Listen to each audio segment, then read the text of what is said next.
सर्वांचा जय शिवराय।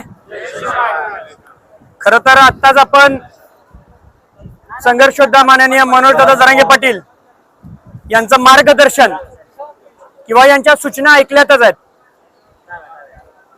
आणि जसं दादांनी एक अल्टिमेटम सरकारला दिलाय, ज्या पद्धतीने दादांनी फडणवीस साहेबच असा उल्लेख केला, तर दादांच्या नेतृत्वात आपण काम करतोय त्या पद्धतीनेच खरं तर शिस्तीत बोलायची आमच्या धाराशिवकरांची भूमिका नाही।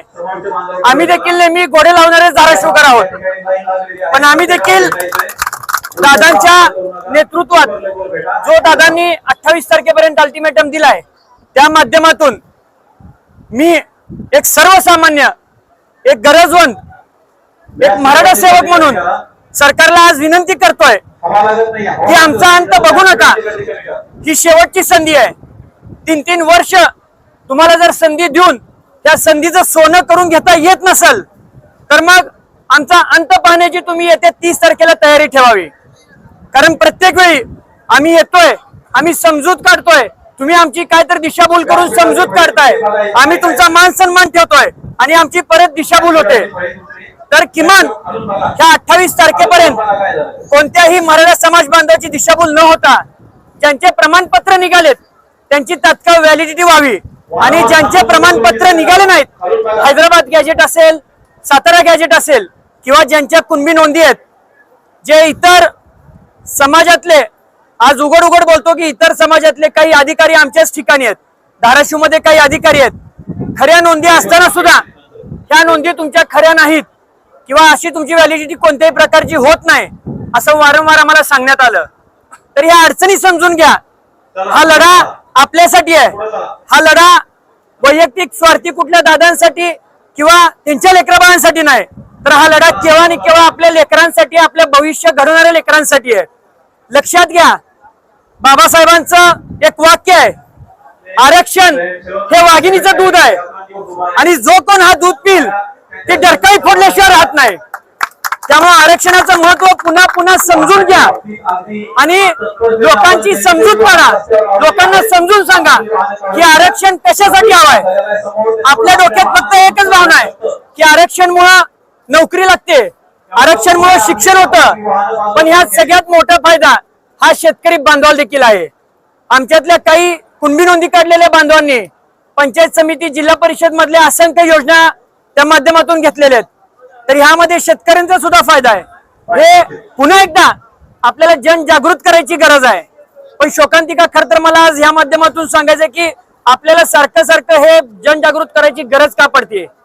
त्याची गरज एकच, कारण प्रत्येक जण आपापल्या कामात, आपापल्या नेत्याकडे, आपापल्या पक्षाकडे, आपापल्या राजकारणात व्यस्त आहे, त्याला काही घेणं देणं राहिलेलं नाही समाजाचं। इथं जो आलेला गरजवंत आहे, इथं जो आलेला सच्चा मराठा सेवक आहे, हे तुमच्या आमच्या खांद्यावर दादांनी जबाबदारी टाकली आहे आणि जबाबदारी खरं तर आपल्याला आज पूर्ण व्यवस्थित पार पाडायची आहे। आणि प्रत्येक घरात मगाशी मामांनी सांगितल्याप्रमाणे घर टू घर, माणूस टू माणूस गाठून आपल्याला आरक्षणाची ही शेवटची संधी किंवा शेवटचं हे सोनं करणार हे आपल्याला याचं महत्व सांगावंच लागणार आहे। नाहीतर समाजाचं अस्तित्व आणि मराठा साम्राज्य हे इथून पुढच्या काळात संपलं म्हणून समजा।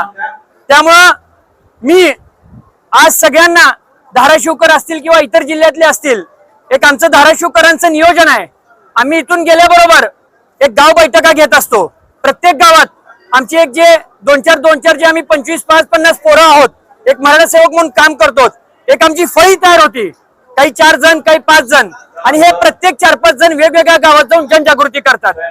आणि अशा माध्यमातून नक्कीच आज पुन्हा प्रत्येक गावातून, प्रत्येक घरातून किमान एक माणूस आणि धाराशिव जिल्ह्यातून किमान 1000 ते 1500 च्या आसपास गाडी आणल्याशिवाय आम्ही येत्या 28-30 तारखेला राहणार नाही। प्रत्येक तालुक्यातून आज मला अभिमान वाटतो, आज सगळ्यांना सांगावं वाटतं की आजच्या बैठकीला देखील तुळजापूर तालुक्यातून 106 गाड्या ह्या माझ्या तालुक्यातून आलेल्या आहेत, आणि तब्बल धाराशिव जिल्ह्यामधून पूर्ण जर तुम्ही बघितलं तर 350 ते 400 गाड्या आज धाराशिव मधून इथं आलेत। त्यामुळे आम्ही प्रत्येक वेळी दाखवून दिलंय की जरांगे पाटलांचा जीव धाराशिव, आणि येत्या 30 तारखेला आम्ही पुन्हा दाखवून देऊ की जरांगे पाटलांचा जीव धाराशिवचा आहे।